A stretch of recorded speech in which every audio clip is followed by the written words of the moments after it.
haber permitido que nos llenemos de taxis y ahora de colectivos, hace un daño tremendo para que unos pocos, muy pocos en relación a los muchos, tengan un trabajo, ¿no? Bien, vamos a hablar ahora con Edwin Dertiano, él es presidente de Transitemos, justamente para hablar de esto. Señor Dertiano, buenas noches. Gusto estar con usted, ¿cómo están?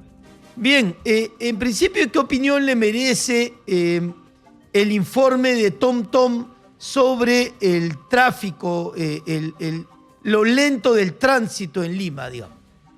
Bueno, este es un problema que se viene a venir hace mucho tiempo, ¿no es cierto? Y nosotros hemos venido dando la voz de alarma y ese es el motivo por el cual tenemos que apurar la macrotransportación y parar la microtransportación. Pues como bien mencionaste, el tránsito es un hijo del transporte, ¿no?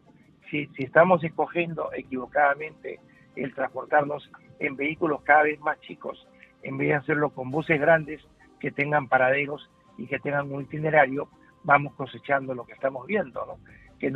Que nuestros tiempos de viaje se duplican o se triplican. Ahora que salgas de la radio, vas a ver, por ejemplo, que estás rodeado de taxis, ¿no?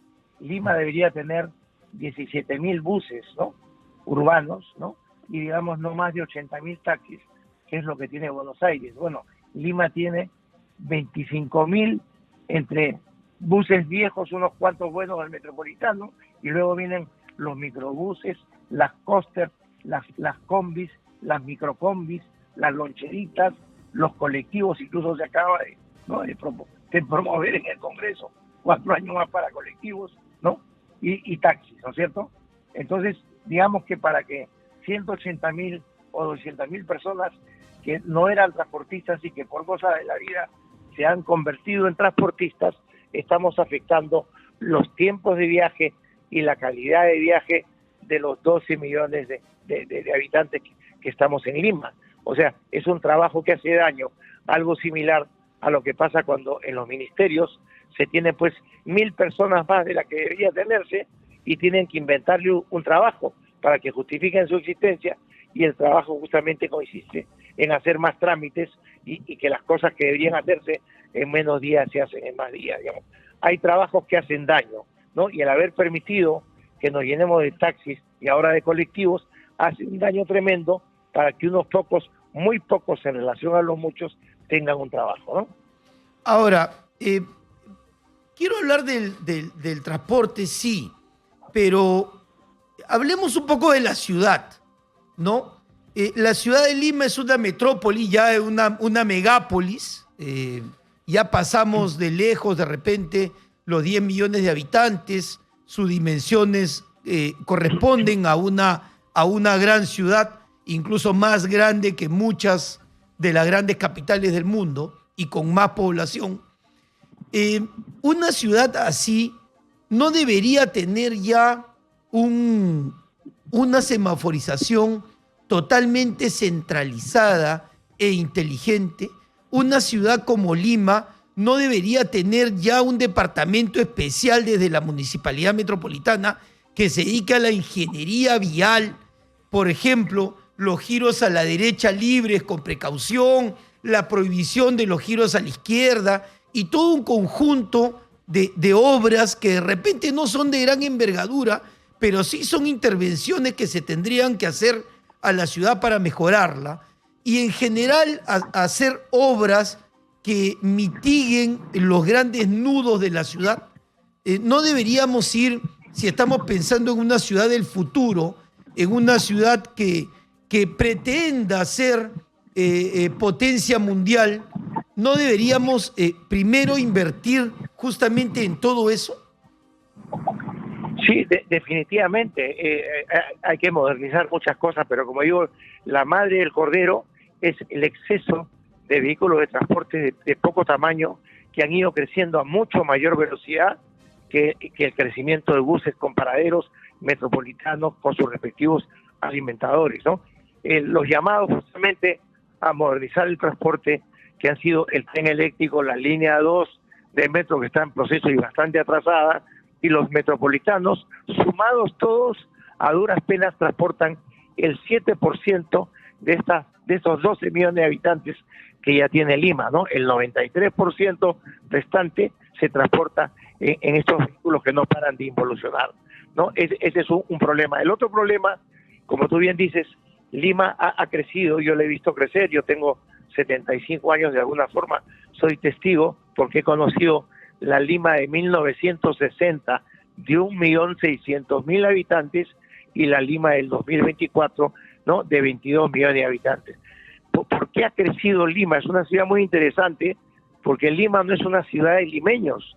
Lima es realmente la capital del Perú, donde los provincianos que viven en Lima son mucho más que los originarios de Lima, debido justamente a diversas crisis que ha tenido el país y que ha hecho que nuestros hermanos del interior del país, de provincias, ya sea escapándose del terrorismo o por falta de oportunidades o por el empobrecimiento que produjo la reforma agraria y que ya no tenían oportunidad de trabajo en sus sitios por las crisis económicas también de los años 80, se vieron un poco obligados a migrar a Lima buscando oportunidad, una Lima que no estaba preparada para recibirlo porque no habían barrios obreros que ellos pudieran comprar un inmueble, ni incluso alquilar un inmueble con los ingresos que lograban producir como emprendedores. Somos un país de emprendedores. Entonces, Lima comenzó a crecer en base a invasiones sobre un arenal, ¿no?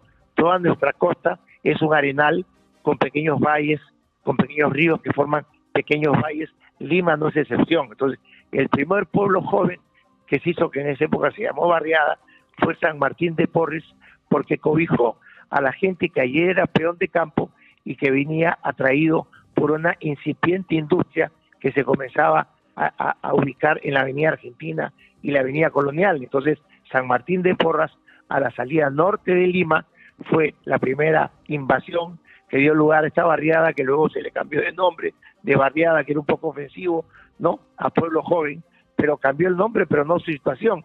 Y luego vinieron todas las demás en un cordón que vino rodeando la ciudad, y esta pobre gente se las ingenió, primero pues con esteras, ¿no? Después la estera se cambió con triplé, y el triplé se fue cambiando con ladrillos, pero Lima ha crecido demasiado horizontalmente. Entonces, cuando tú tienes una ciudad tan larga como Lima, llevar los diferentes servicios sale costoso, no muy caro. Tienes que llevar luz, agua, desagüe, red vial, ¿no? Y cada pueblo joven, ¿no?, diseñaba a su entender, ¿no?, el diseño de su ciudad y las conexiones, cómo se iba conectando con la red vial para que había que proveerles ahí algún sistema de transporte, hacían sus comités para pedir agua, para pedir desagüe, para pedir luz, para pedir conexión telefónica, con gran esfuerzo y con gran mérito, pero el resultado ha sido una ciudad demasiado extendida, a lo cual se han sumado bruscamente 1.800.000 venezolanos que también demandan servicios de transporte entre ellos, ¿no? Entonces, como mencionabas bien, la gente ante la lentitud, a manera de informe, 14 kilómetros por hora es la velocidad a la que se movía Francisco Pizarro en su caballo hace 500 años. Mira cómo hemos evolucionado, que en el 2024 estamos a la misma velocidad en los autos y en los buses y en lo que fuera, que la que se movía Pizarro en su caballo, ¿no? Ajá. Entonces, hay que hacer varias cosas. Primero, hay que acelerar la transportación, hay que acelerar el desarrollo de la línea 2, hay que implementar los metropolitanos que faltan, y hay que parar. El Congreso y otras autoridades no pueden tener un norte diferente al del MTC, donde está la ATU, que es una entidad formada por el MTC, por la Municipalidad del Callao, por la Municipalidad de Lima, por el Ministerio de Economía, por el Ministerio de Vivienda. Están en la ATU todos los que tienen que estar, ¿no?, para justamente darle un futuro al transporte. Y el norte de este transporte no debe ser distinto que el de Congreso, a donde vienen pues los colectiveros y le dicen, oye, autorízanos lo que no nos debes autorizar, porque esta informalidad y esta sobreoferta, nadie gana. El transportista en el Perú dura lo que dura su vehículo, porque con lo que gana no puede pagar el mantenimiento, las reparaciones, la renovación y vivir y mantener a su familia. Utiliza el carrito que tiene simplemente como un sueldo, ¿no? Y obviamente genera una congestión, una contaminación y un sobreconsumo tremendo de combustible que lo pagamos todos, ¿no? Señor Es un mal Berteano. trabajo. Sí, Es un trabajo que hace daño. así es. Ahora, 7% es abastecido, digamos, por metro, metropolitano y algunas rutas. 93% cubierto por parte informalidad, parte el resto del transporte público. No solamente informalidad, es ilegalidad. Están haciendo Correcto. trabajo ilegal. Correcto, ¿no? pero en el mercado, cuando hay un bien o servicio que se da, es porque responde a una necesidad. Entonces, ¿qué hacer o qué haríamos si mañana, como si fuera una magia, desapareciéramos a todos los colectivos, a todos los taxis que se consideran de más y digamos, regresamos a Lima a un tráfico más moderado? Pero ¿cómo transportamos al resto de millones de personas?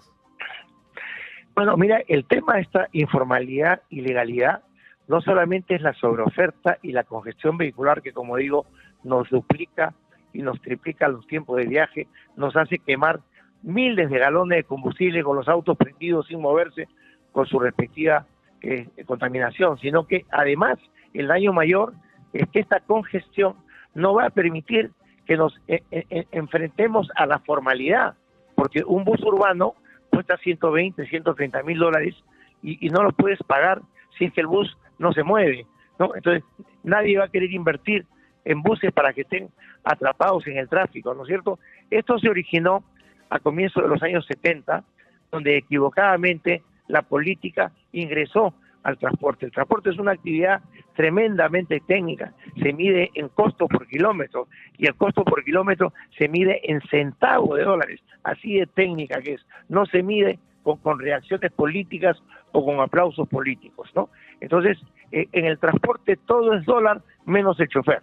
El vehículo cuesta dólares, sus repuestos son dólares, los lubricantes, los combustibles, las llantas siguen al dólar. Entonces, cuando se comenzó a devaluar nuestra moneda a finales de los años 60, gracias al gobierno militar que comenzó a cometer muchos errores y nos llenamos de armamento y de deudas, ¿no es cierto? Hubo que ir devaluando la moneda. El sol se comenzó a devaluar en relación al dólar y ahí se debió ajustar el pasaje. Pero como políticamente no convenía ajustar el pasaje, ¿no?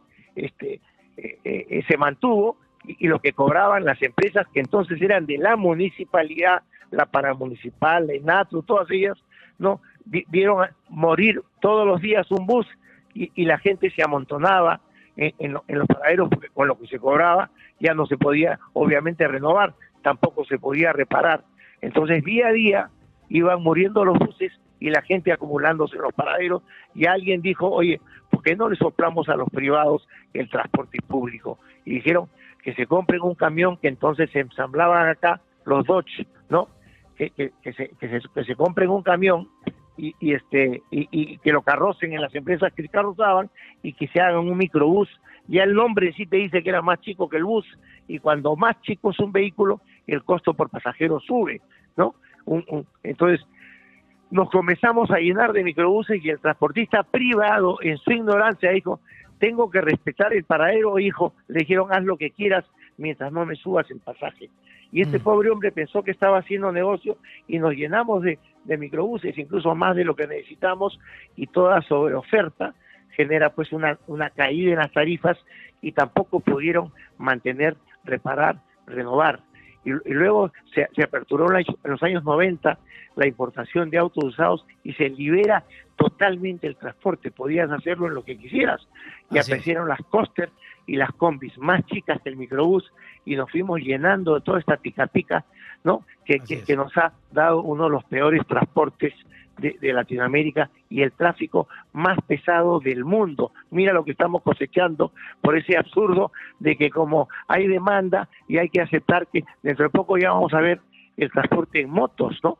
Porque está la desesperación de la gente en reducir su tiempo de viaje, que hay motos que ya están ofreciendo que te subes atrás, te ponen un casco y te llevan a tu destino más rápido que cualquier auto, ¿no? La famosa moto colectivo. Bien, señor Dertiano, le agradezco mucho su presencia en el programa y naturalmente lo invitamos por una nueva oportunidad. Que pase unas felices fiestas. Muchas gracias a ustedes y felices fiestas también es un tema y les agradezco que difundan estas cosas porque las autoridades que creen que están haciendo un trabajo social o lo que fuera, le están haciendo daño a la población de Lima y también de las principales ciudades del país que están cometiendo el mismo error.